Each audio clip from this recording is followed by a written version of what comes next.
Hi musicians, this is Miss Lewinsky with a video for you about bow setup and getting a good sound on your instrument. Very first thing to make sure you do, so you have your bow, you want to make sure that it is tight enough.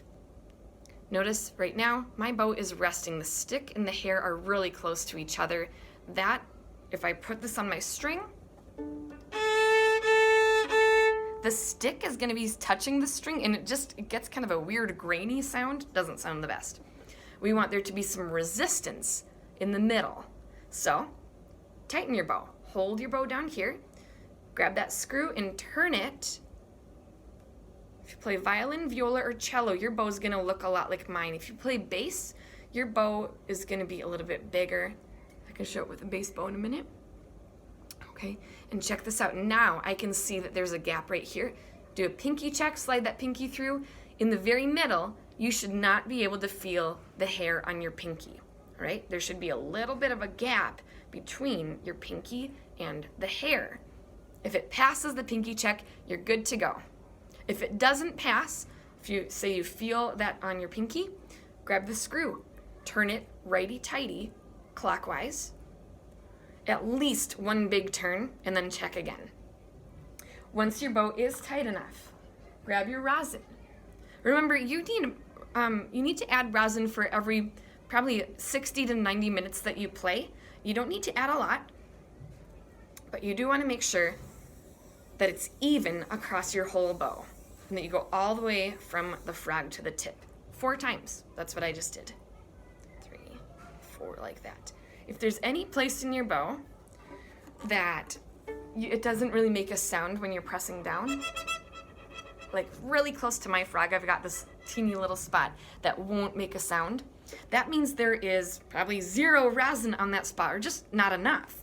So in places like that, those are the only places that you would do a lot or kind of scrubby rosin like this, but then always finish it off by adding maybe 2 or 3 strokes across your whole bow.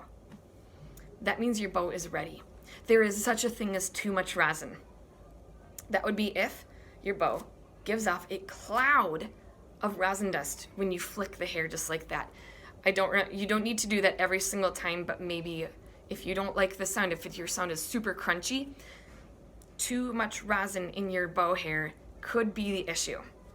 You can just keep flicking until the cloud stops or is a very small cloud. Okay, that is setting up your bow. Setting up your best bow hold is really important too. Thumb just above the frog. Ring finger covering the eye. Hand, top of your hand going towards the stick.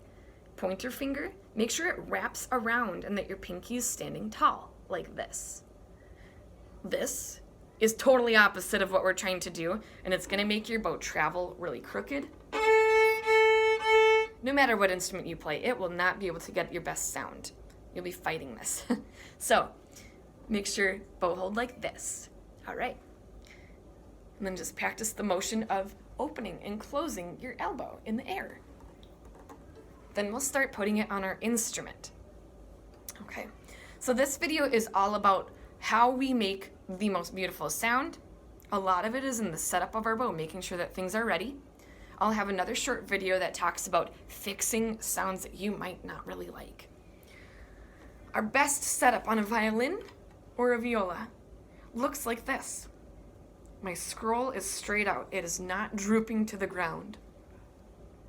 My bow is set like this. About halfway between the bridge, fingerboard, I'm connecting these dots.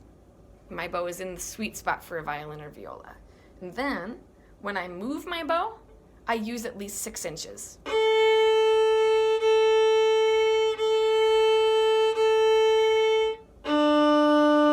Try tipping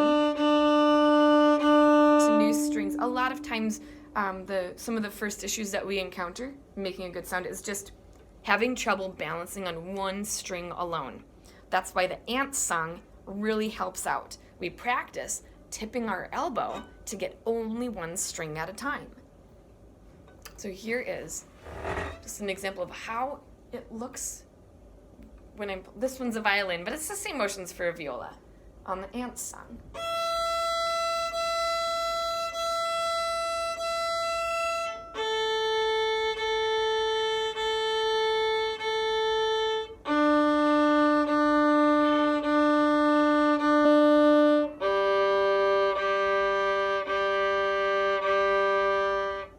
So to recap, start off with your bow ready, tightened, rosined, best bow hold, best instrument posture, sweet spot, and move your bow.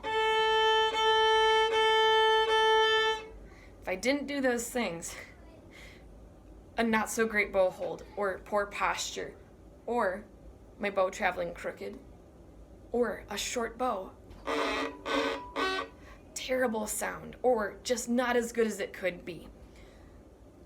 So make sure you check each of those things, and check out my next video that'll talk about fixing icky sounds.